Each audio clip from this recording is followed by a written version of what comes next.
Good morning. I am Kajoli Sarkar from ADARSH MANDIR SHANKAR PEETH. Today we will study the chapter Our Changing Earth. This chapter we have in Geography of class 7th. Today we will study in this exogenic and endogenic forces, which are the major part of evolution of landform. Okay, and we will understand this with the help of this video. Exogenic forces. Endogenic forces such as sudden forces or diastrophic forces cause movement of the lithospheric plates and the molten magma between these plates. This results in movements such as earthquakes, volcanoes and landslides. Volcanoes erupt when there is movement within the Earth's mantle due to extreme heat and pressure, and molten magma pours out through a vent on the Earth's crust. This leads to deposition of rocks on the surface of the Earth. Similarly, earthquakes occur when the lithospheric plates vibrate and cause the Earth around the focus to vibrate. The focus is to point in the crust where the vibration starts due to seismic energy. The place on the surface above the focus where vibrations or seismic waves are felt is the epicenter. There are three kinds of earthquake waves: P waves or longitudinal waves, S waves or transverse waves, and L or surface waves. Precautions need to be taken when earthquakes occur. There is a list of do's and don'ts need to be followed for safety.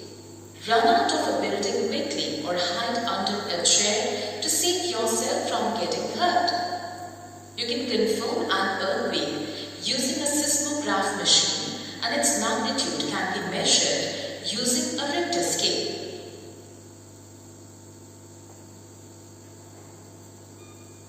Exogenic forces.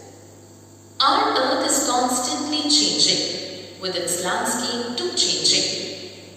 The changes that happen quickly are visible to us immediately, while the ones that happen slowly change the landscape over time. These changes or evolution of landforms are brought about by several Earth movements. The movements are caused due to exogenic forces or the forces on the surface of the Earth and endogenic forces that originate from within the Earth.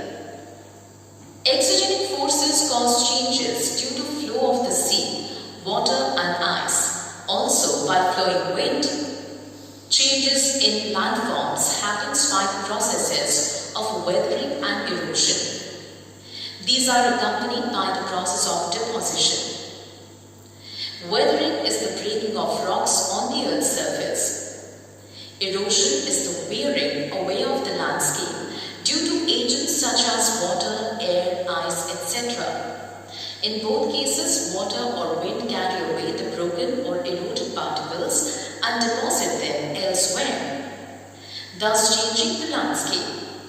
For example, the wind erodes the lower portion of mushroom rocks found in deserts.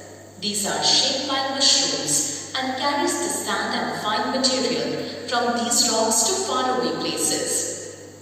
When these gets deposited, hill-like structures called sand dunes are formed.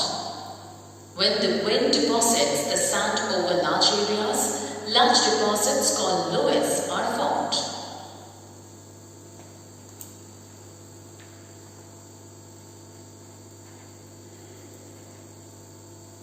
Evolution of landforms. When water from the river falls down a steep valley, it forms a waterfall that keeps eroding the hard rocks on the sides. The river, while passing through the plains, forms large bends or meanders that erodes the rocks and carries the silt and sediments along with.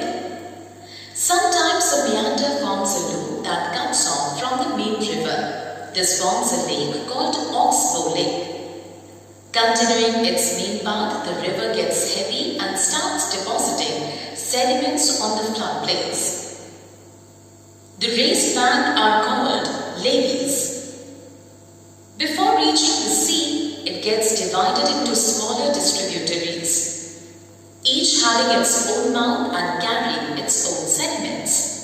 When the sediments from all the mouths join together, they form a delta.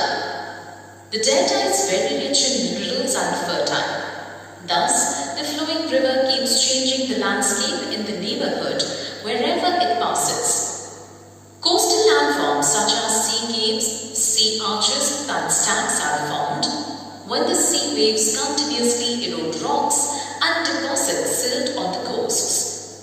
The sea waves also deposit sediments along the shore to form beaches.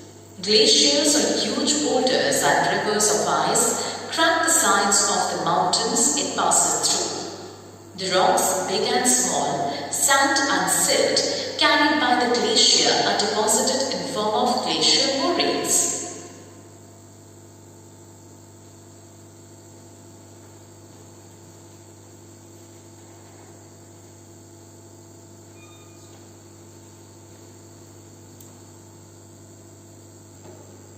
So well boys, as you saw this total one in the videos, it's very clear that how the land is evolved, and these things are a natural process which go on. In our next video, we will study the next chapter. Till that, thank you.